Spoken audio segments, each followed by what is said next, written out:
Assalamualaikum, hello everyone. My name is Izzat Shah bin Karim with Not Matrix BB22110581, and today I'll be presenting on a very important and timely topic: employee surveillance and privacy, ethical challenges in the digital workplace. As a technology advances and remote works become more common, businesses are increasingly using surveillance tools. But where do we draw the line between accountability and invention of privacy? Let's start with what employee surveillance actually means. It refers to the use of technology such as CCTV camera, GPS tracking, keystroke login, screen recording software, and even biometric system to observe or track employees. These tools are used to improve productivity, reduce theft, monitor performance, or ensure security. In industry like technology, logistics, finance, and retail, such practice are already quite common, but the use of these tools is expanding rapidly, especially with remote work, where employer worry about visibility and output. However, while surveillance can have businesses benefit, it also raises seriously ethical concern, especially when it done secretly or without consent. Now, let's explore the ethical challenges. First and foremost, in this issue of concern and transparency, many companies do not clearly explain how or why employees are being monitored. For example, maybe Malaysia reportedly monitor remote workers during the pandemic, but without full clarity, that raises a concern about the privacy.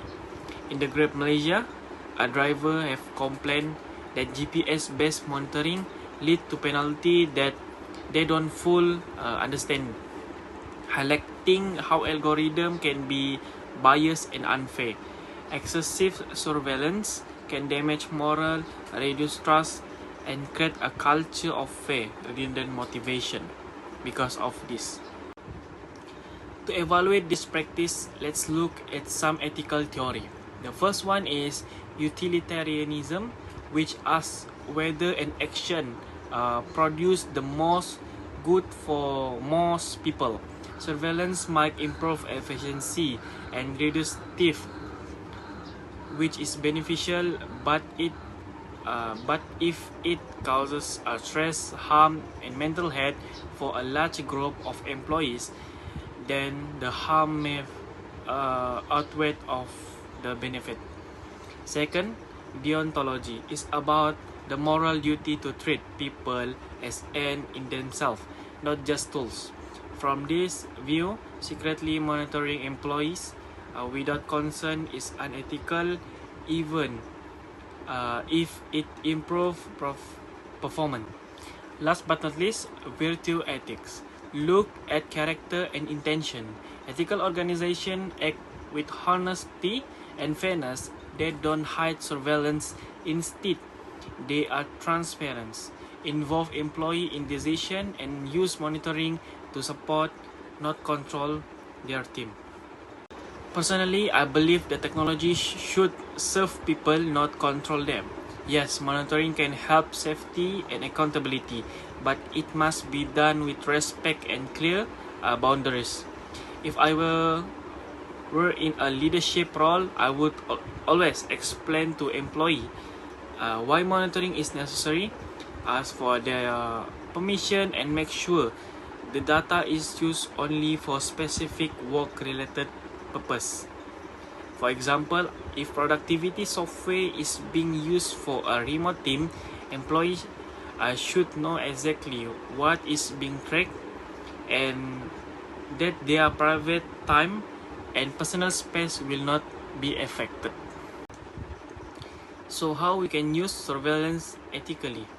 One good practice is private by design, where privacy features are built into the technology from the start. For instance, Apple gives a user control over what data is shared and when. Company also need clear surveillance policy. Microsoft, for example, explain how productivity score are calculated in Microsoft 365 and emphasize that they are not used for punishment. Monitoring should also be limited to only work-specific activities. SAP has policy to prevent personal data from being accessed and unnecessarily. Ethical review board like those at IBM help ensure that surveillance tools are reviewed for fairness and compliance before implementation. Lastly, businesses should involve employees in decision making. A great example is Buffer, where transparency is core. They even share salary openly and get feedback before deploying monitoring tools. In conclusion, workplace surveillance is not just a technical or legal issue, it's an ethical one. Tools like GPS and green recording can improve performance, but without fairness and transparency, they can become tools of exploitation and fair. The key is to balance organizational goals with human dignity. Treat people with respect, get informed consent, and always ask, is this fair? Is this necessary? Ethical leadership means going beyond compliance. It's about building a culture where technology support employees, not control them. When done right, surveillance can help businesses success, but when done wrong, it can cause harm that hard to prepare. Not prepare, repair. Thank you very much for your time and attention. I hope this presentation helped shed light on how businesses can use surveillance tools responsibly while respecting the right and dignity of every employee. That's all for me. Thank you. Bye bye.